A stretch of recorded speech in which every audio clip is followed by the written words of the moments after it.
Welcome into A to Z Sports Primetime on a Tuesday night. Hope everybody's doing well. We are turning our attention to the Indianapolis Colts this evening. The greatest advantage for the Titans heading up to Indy this Sunday. We're going to go through some things that I think work in their favor.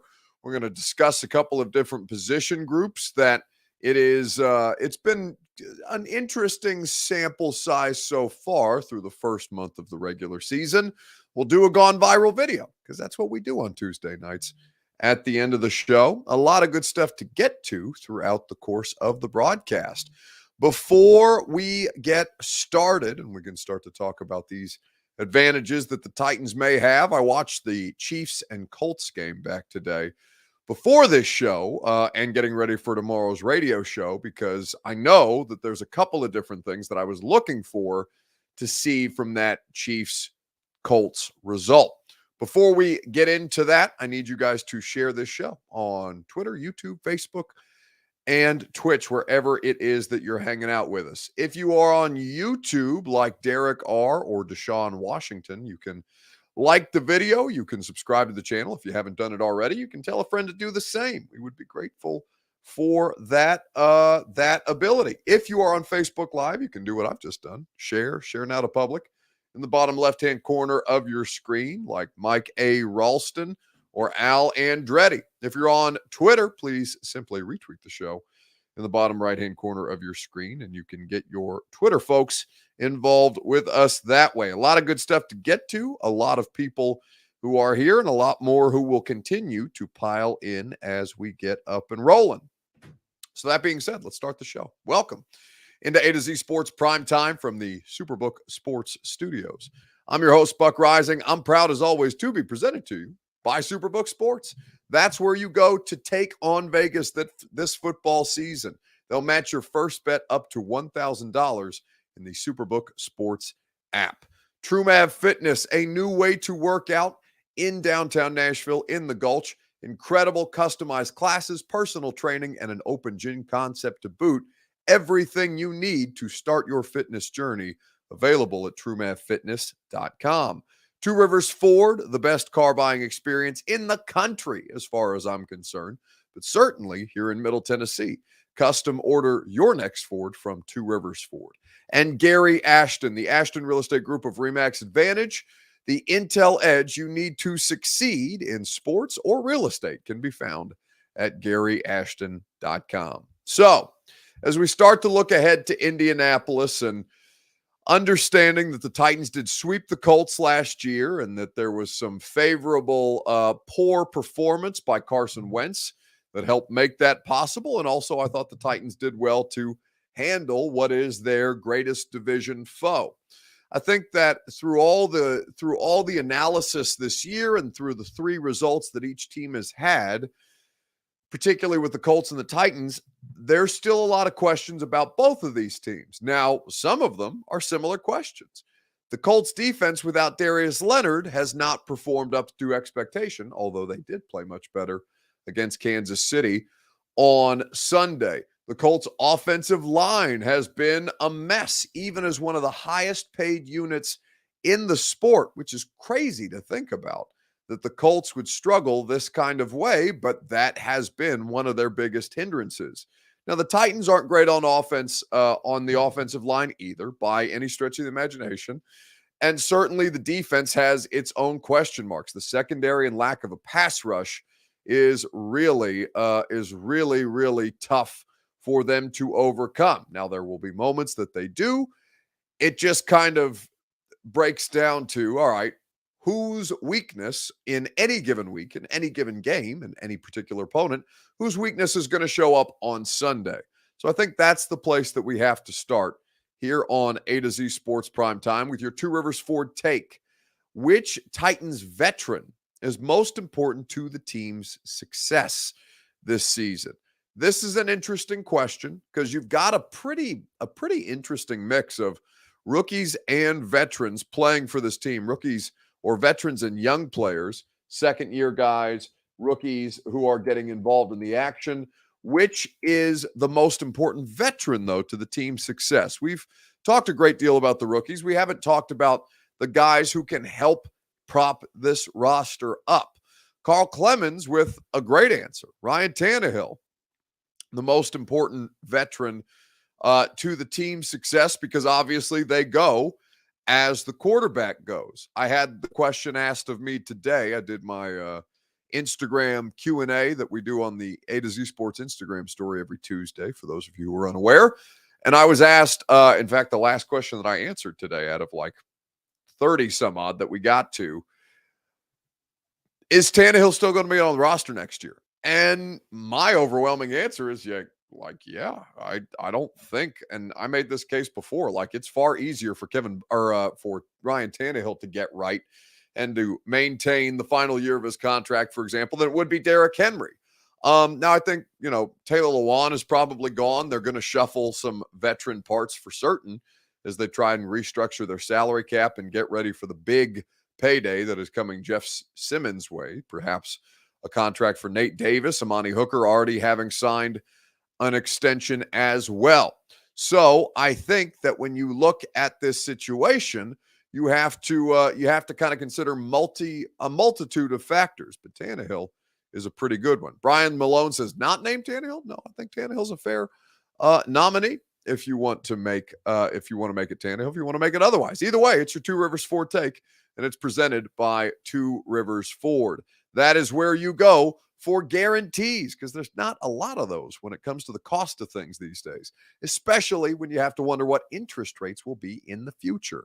But my friends at Two Rivers Ford, as usual, are always making things easy for you because they are offering great guarantees, like great prices and a locked-in interest rate when you custom order a 2023 model year Ford. Right now, you can custom order an Explorer like the one I drive, the F-150, Ranger, Edge, Bronco Sport, Escape, or Mustang, and they'll guarantee 2.9% APR for 60 months for all qualified buyers. So you can order now and lock in a great rate for whenever you start paying, plus $500 bonus cash on top of their already low prices. The best prices and guaranteed rates, all at a locally owned dealership with non-commissioned salespeople. So custom order your next Ford from Two Rivers Ford. So, who is the most important veteran for this team to have success? Tannehill is probably the best possible answer, given how much the dependency on the quarterback in this league is, obviously. MB says, who knows about Tannehill? We could end up with a top 5 pick, and we can draft one of the top quarterbacks coming out way too early to predict. I think that they would benefit far more from getting an offensive line to help a veteran quarterback than starting over with a rookie. But that's just my position on the situation. And yes, it's far too early, and they've just won their first game, and God knows how they'll finish in the draft order should they even make the playoffs. It certainly seems to be a stretch given a lot of their limitations. But I think that as far as guys who are going to be here, and there's not a ton of guys that definitively are going to be here. I think Kevin Byard's name is one that is often discussed, but even still, it somehow feels slightly underappreciated. Talked earlier in the week, it's about this being your 100th game. Had a pick in the end zone on that, had a play at the end. I mean, how crazy is it that you've been in 100 of these now, and how good was it to make such an impact in this one? Yeah, just grateful and thankful. Like I said, to get to 100 games, it almost feels unbelievable. Doesn't feel like 100 games, but like you said, to get an interception, to make a big play down in the red zone on the goal line, and then obviously to make a play at the end of the game. Definitely a special day for me, and just a special moment. These moments I'm going to cherish. You just never know how many more you're going to get, so just happy we was able to get a win. I was able to make a play to help the team win. So that's Kevin Byard, who played in his 100th game on Sunday. He got an interception that helped seal the win or protect the lead as they went through this thing and stressed you guys out in the interim. He has been a stalwart. He has been a staple of what makes this franchise successful, and he does a lot for that defense to make sure that everybody is in position. Byard and Hooker now will be in Tennessee together for quite some time. Amani Hooker signed a shorter-term extension, a 3-year deal that gets a great value for the Titans and also keeps him with his running mate, who he will have tremendous amounts of success with, and they can help solidify things around them in the secondary with Fulton, with McCreary.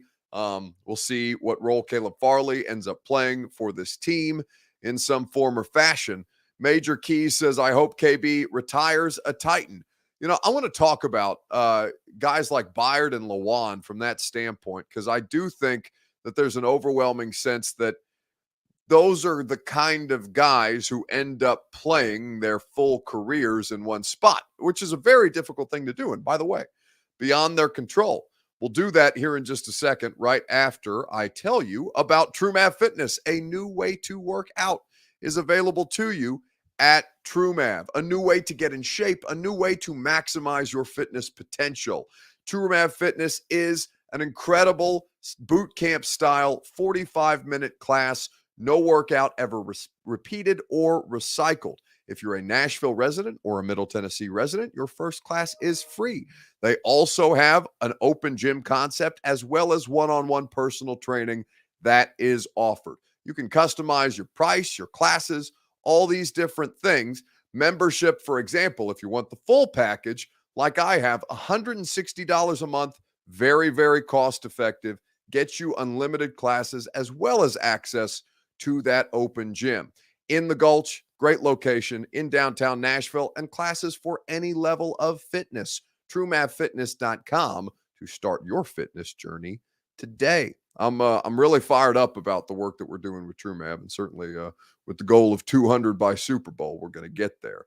Forget fitness, says Frankie. Dad bods all day. No, Frankie, listen. I'm certain that you're okay with what your for lack of a better term, sagging physique. But if you have a significant other in your life, maybe think about them as well as you start to let yourself deteriorate. Or perhaps you are not as respectful to the needs of others as you are to your need for chicken wings and beer and all kinds of other stuff. Listen, it's a tough adjustment. I've had to change my diet substantially because of the weight that I put on during COVID. And TrueMav Fitness is going to help me hit my weight loss goals. All right. So Byard and Lewan, a couple of interesting case studies as far as like what happens beyond their careers as Titans here. Lewan, it feels like, has the biggest or the highest percentage chance of just calling it after he gets cut, because he is almost guaranteed to be cut by this team. It is unlikely that an extension would make sense. His body continues to fail him. They cannot rely upon him to be out there. At some point, they need to have consistency and stability return at a very, very critical and premium position. It's not Taylor's fault that his body is failing him, but that is the reality of the situation, and they save a ton of money by moving on from the final year of his contract. So we'll see if he retires. We'll see if he still wants to play. I would be surprised if he wants to play somewhere else. And he has a very lucrative broadcast career that is awaiting him ahead if he were to shift more of his focus into the Barstool situation. So Lewan, I think it makes sense. Kevin Byard feels a bit like Jarrell Casey in the idea that Kevin Byard's going to play a long time in this league, and at that position, it's easier to last a little longer at safety. Now, maybe not play at the level that Kevin Byard does, and by the way, still playing at a very high level, but it almost feels like I think Kevin Byard would also like to retire as a Titan, but as they kind of see how the rest of his career goes and how the rest of this contract plays out, I'll pull up his contract just for reference, because I'm kind of curious about the structure of it since we're talking about potential releases at the end of the season. 5 years, $70.5 million. This is the fourth year of the extension. So 6 years in total, the contract. He is 4 years into the extension that was given to him. He has a significant dead cap hit in 2023, and it gets cut almost in half for 2024. There is the ability to maneuver that contract in 25 and 26, because Kevin Byard, by the end of this current deal, will still only be 31 years old, which is not bad at all by any stretch of the imagination, particularly at safety. So I think that I think there's a lot of different things that come into play, but the veteran advantage that the Titans have had and continue to have this year, provided some of these guys get healthy, I do think goes a long way. Aubrey Calvin says we just finished week 3 and we're talking about the offseason. Oh, well, somebody asked about Kevin Byard retiring a Titan. So I went down a rabbit hole, Aubrey. You're going to be okay. It's not like we're not going to spend, I've got, what is it, Tuesday?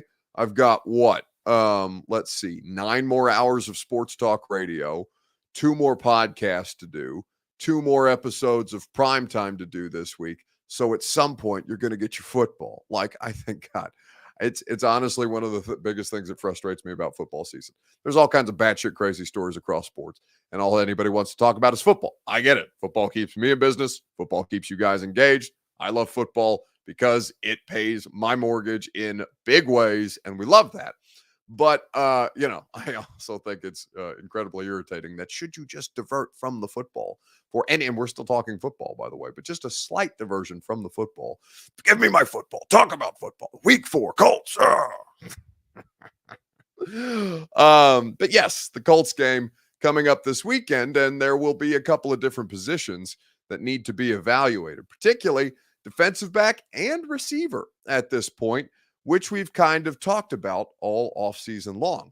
Now, the conversation around the defensive backs has changed, and something that I think we can get into here on Facebook, YouTube, Twitter, and Twitch. Which Titans position needs to improve the most, the defensive backs or the wide receivers? Which group are you looking at and saying they need to take the next step for this team to be able to have success? Because against the Colts, who looked like they got a little right on Monday, and they played a home game, and certainly played a home game against the Chiefs, won that home game against the Chiefs, which will carry good momentum for the crowd heading into Lucas Oil on Sunday. Not that the Colts Titans crowds are ever lacking. They always seem to bring out the best and, occasionally the worst of people who get involved in these games, but certainly it is going to be a raucous environment. Which Titans position group needs to improve the most? Wide receivers or defensive backs? Talk about it together right after I tell you about Two Rivers Ford. Rather, the Ashton Real Estate Group of RE/MAX Advantage is what I'll tell you about first. That's where you go for the intel edge, because I already told you about Two Rivers Ford. Gary Ashton will get you that intel you need to succeed with the best team, with the best properties, with the best information humanly possible. They also, if you are in the local area, are hiring. They want to add you to the Ashton team. They added 65 new agents last year, and they want you to start your career and reach your potential with them. GaryAshton.com is where you go for the intel edge you need to succeed with the official real estate agent of the Nashville Predators. So, defensive backs or wide receivers, where do you need to see the most improvement?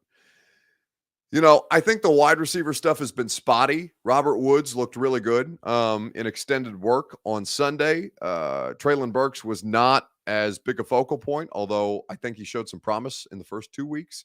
Kyle Phillips obviously didn't play on Sunday against the Raiders, dealing with a shoulder injury.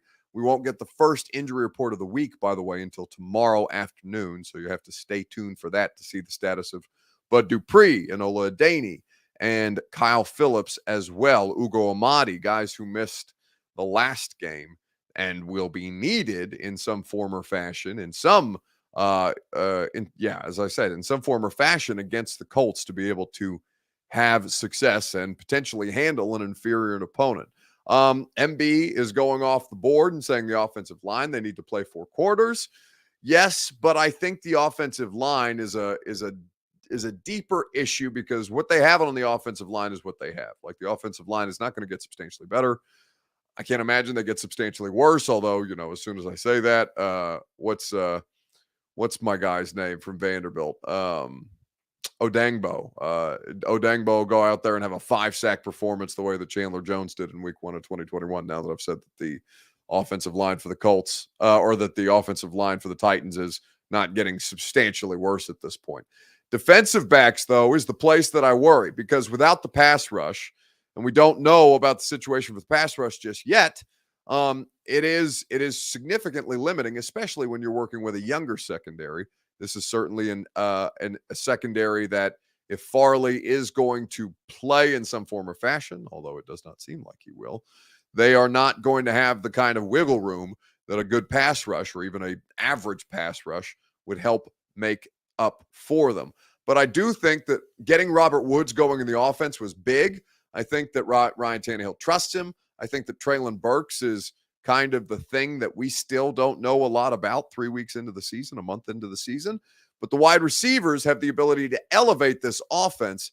The defensive backs are a question that is still very much in flux. And then I guess I was just going to say, in the second half, obviously things didn't go as well. What do you think changed from one half to the other? I think they played us pretty well, starting to get after us, kind of get after the quarterback a little bit, attacking the ground game. But really, we just got to play our game, stay poised. It was either time or points, and we just got to finish with points, obviously.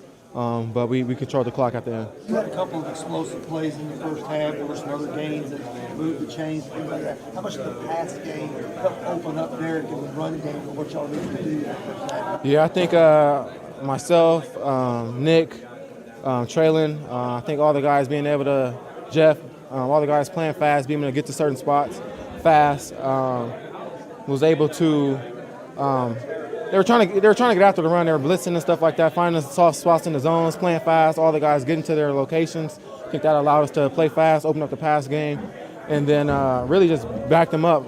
Have to respect the pass game. We have a great back. When we do that, he's going to get it done on the ground. So that's Robert Woods meeting with the media after the win over the Raiders. The Aubrey Calvin brings up the offensive line, though. Going back to that, do you think the tackle we picked up today was a good pickup? So LaRaven Clark is somebody who's been in the league for a while. He's played some football. He started a fair amount of games at this point during his time in the league. But the last memory that I have of LaRaven Clark is, I think it was Anthony Costanzo that went down for the Colts, and LaRaven Clark, I'm pretty sure the Colts drafted LaRaven Clark. So LaRaven Clark comes into the game against the Colts and single-handedly neutralizes Phillip Rivers because he cannot for the life of him protect Phillip Rivers, who moves very poorly at that stage in his career. Now, Ryan Tannehill is a more mobile quarterback. I don't think that LaRaven Clark is going to unseat anybody. I think it's just, hey, we need a body there, and this guy's played some football. So experience, I think is the biggest thing there.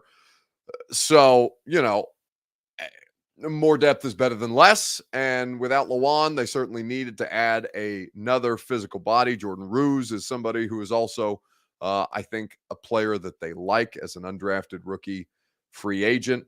So Dennis Daly, okay, not great, but not terrible this week.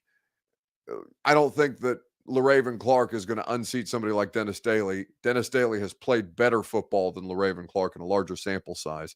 So I would not spend too much time thinking about what lies beyond what you currently have, because what you currently have is already a bit of a tough scene. But they are making up as much ground as they can. So let's wrap things up with a gone viral video and get you to the rest of your Tuesday evening. A funny video that producer Reed was able to pull. Who is the most famous person you played with or against in high school football? If you did play high school football, I'm going to assume that a good portion of you have. Depending on where you played football, there are a lot of famous names that have come out of the Atlanta area, because I know we do have a lot of contingent of people who do watch the show in Atlanta. Middle Tennessee has produced some really nice college and pro prospects in the last couple of years. I have one pro that I played against and one pro that I played with, although the former is certainly the more famous name. Who is the most famous player that you played with or against in high school football? Because there's a pretty funny video of some guys that used to play against Derrick Henry in high school that I'm going to show to you in just a second, right after I remind you that Superbook Sports is where you go to get in on the action this football season. You can take the fight to Vegas. You can get one over on the odds makers that they have. Superbook Sports is going to give you the best odds lines for every game of the NFL regular season, as well as odds boosts on local teams for you to get in on the action. No fancy computer algorithms, no guys across the pond setting the lines for American sports, just the best team of odds makers in the business behind the counter at the Superbook in Las Vegas. Visit superbook.com for terms and conditions. Gambling problem? Call the Tennessee Red Line, 1-800-889-9789. So, who's the most famous player you played with or against in high school? Let me know in the comment section while you watch a video that the Titans put together of some guys who had to go up against high school version of Derrick Henry. High school, I played at Atlantic Coast. I led our team in tackling our first year. As a middle linebacker, it was my first year when we played Derrick Henry. It was very easy to tackle other players, but Derrick was not human. I mean, it's a Florida thing. You know about Emmitt Smith, and then next thing you know, you start hearing about a kid named Derrick Henry. 300-yard games, 400-yard games, 500-yard games. You see this guy run out 250 pounds, and you're thinking, oh man, that's a running back. And there goes Derrick Henry for the Hornets. I do remember looking at Derrick across the field, and he was 6'4" in middle school. I stared him up and down, and he's just, I mean, massive. I've never seen a player that big, that fast, that strong, could cut like that. And I just remember thinking, I really hope he doesn't run my way. That's all number 22, Derrick Henry. All Derrick Henry. I got close to him on this play. It was just not close enough. At this point, there was 2 yards between us, and then next frame, there's 5 yards between us. And he's off to the races. And after that, it just keeps expanding. There's no shot at beating him. I'm running as fast as I could, and I hit him. I leave my feet, and he just got like boost and then scored a touchdown. As I hit play here, I see them give him the ball. I totally whiffed on the guy, I'm not gonna lie, because he's really fast. I jump outside, and he cuts it back inside, and then I dive at his foot. I see him walking to the pylon. That's how I break that down. Just a really good player making a play. At the time, you're thinking, this guy's all hyped up, I can tackle him. He hit me, and I went backwards so hard, and my little buckle that you put your chin strap into was cracked right in half. I'm on the edge. I'm watching Derrick Henry for a run, and then he just cuts it up. He's got it. Yeah, see, I'm chasing the entire time. That's all we did. Oh, damn. Don't show the score. He still haunts me at home. Anytime my son stiff arms somebody or he plays Madden, he always has to ask, is that what Derrick Henry did to you? He's out to get me. It seems like. Seeing Derrick Henry now in the NFL doing the same thing he did to us in high school, stiff-arming grown men. Oh, have some of that! Some of the stuff he does to those guys on the field, especially those stiff arms, it's brutal. Throws a man down! Oh, my! You can't help but laugh at it because he's been doing this since he's a little kid. Bro, we literally was chasing this man 10 years ago. Derrick Henry, And people still chasing this man.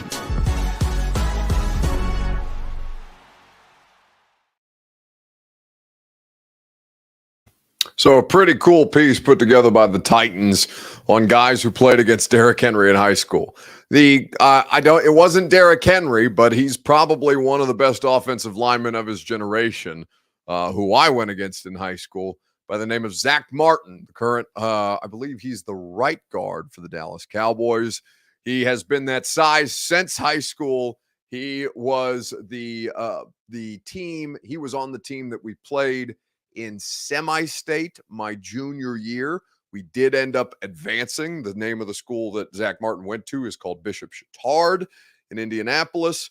The team that I played for may have won, but I did not win because Zach Martin summarily planted me in the ground over and over and over again for 60 minutes because he was giant, he was bigger, he was faster, he played both ways, and I stood zero chance. And nobody did. He was just an unbelievable player. Did he play guard in high school? He was the left tackle in high school, and he was also an interior defensive lineman as well. The dude was unfreaking believable when it came just to watch in real life, and to get run over by and just hit harder than anything I've ever been hit by in my life. Felt like literally getting hit by a car.